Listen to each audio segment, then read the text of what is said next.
What I do is revoke visas, and it's very simple. A visa is not a right, it is a privilege. The US visa has certainly started to feel like having a privilege than just applying for it and you get it essentially. It's gotten so difficult that people are now praying to get their US visa. There are temples literally built for this purpose where you go ahead before your visa interview so that you would succeed in the interview now. If you have your US visa interview tomorrow, whether you are 20, 25, 30, 40, 50 or 80, you're gonna be scared because that's just how difficult it is. There's this anxiousness that comes from inside you. What if I don't get this visa? What if I can never visit the United States ever in my entire life? And that anxiousness is there for a good reason. Let me walk you through the major US visa changes in 2026 that you need to be aware of. And these changes, mind you, have all been announced in the last 6 to 8 months. So this is brewing. First thing, from August 20th, 2025 now, you can be required to post a bond to get a US visa. If you're applying for a tourist or business, B1, B2 visa essentially, you will be required to post a bond in certain cases if the officer feels like you may not come back to your country after they give you this visa. And this bond is not a small amount. It's going up to even $15,000. So if they feel that you may not come back or there's an issue and they still want to issue you the visa, they can do it. The only key is that they can ask you to, post a $15,000 bond, which you will get only if you don't break the terms of your visa. So you don't engage in employment in the US or you don't do anything illegal and you don't overstay. This is a very new rule. It just came out, in fact, just 3-4 days ago, they announced it. But we don't know when it's going to be implemented, how many people are being affected by it, which countries it's going to apply to. But it's a rule that you should know about. Number 2, for this exact same reason, to make sure that you don't overstay your visa time limit, they're also introducing a mandatory integrity fee from 1st of October 2025.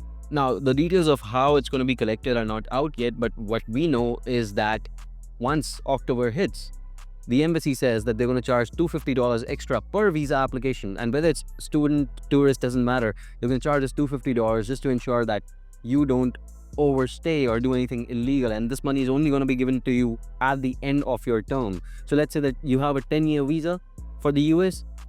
After 10 years, you can request a refund for these $250, and you may or may not get it depending on whether you violated the terms of this visa or not. Third change, social media mandate. Students have already faced the worst of it in the fall 2025 season. If you are going for a US visa, you need to submit your social media handles, all of them basically, in the visa application, in the DS-160. Now, if you don't submit them, you can be given a 221G and your case goes into the administrative processing, which can take months. You don't want that. And if you do submit them, they need to be public. If they're not public, they can again give you the administrative processing, get you stuck in the process for 6-12 months, who knows. And if you do submit it, you better hope that there's nothing on it that shows, negative sentiments towards the US or Jews or any community essentially which is a minority more or less. Look, let's be honest, anything can be made to look bad in reality, but you're just gonna have to give it your best shot and make sure that you keep your social media as clean as possible. Especially avoid being in groups of people who illegally enter the US or are looking for jobs within the United States. Another change, number 4, is now the employment work visas basically that you have in the US, H1B, L1, O1, all of these. When you go for the renewal of these visas, now on, and this is I believe from September 2nd, you will be required to interview again. That means that just for the renewal, previously what used to happen is you went for a drop box, you drop your passport, they update your stamp, they give it to you, you can fly back again.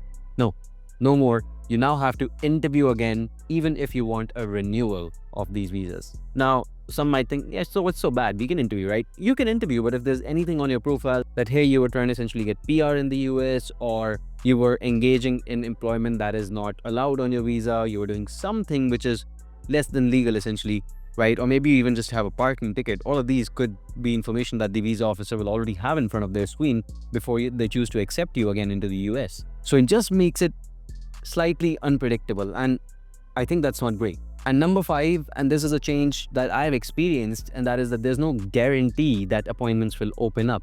So what if you have your university starting on 1st of September 2025? There's no appointments in the last 3 months, hardly any major openings at all. In fact, there's been no major openings whatsoever. This is the first time I've seen this happen, that there's not been even a single major opening for students who wanted to go to university in August, September.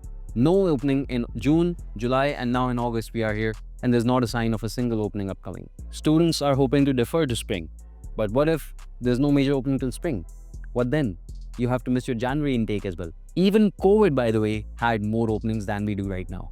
And that's really the biggest reason why we need to be prepared. We need to know where this is heading essentially. And there are strategies that can help you and us help you get the spot. So if you need any of those, by the way, get an appointment in time. And there's more and more research we keep on doing. We try out a lot of experimentation, and some things just stick, they work. You can get these strategies for absolutely free when you sign up on YMGrad.com. We'll keep you alerted over emails. We'll keep you alerted when the slots open up. So you'll have all of this information in your hands. Just make sure you're signed up. And of course, when there are more visa updates and news, and we'll keep you updated as well.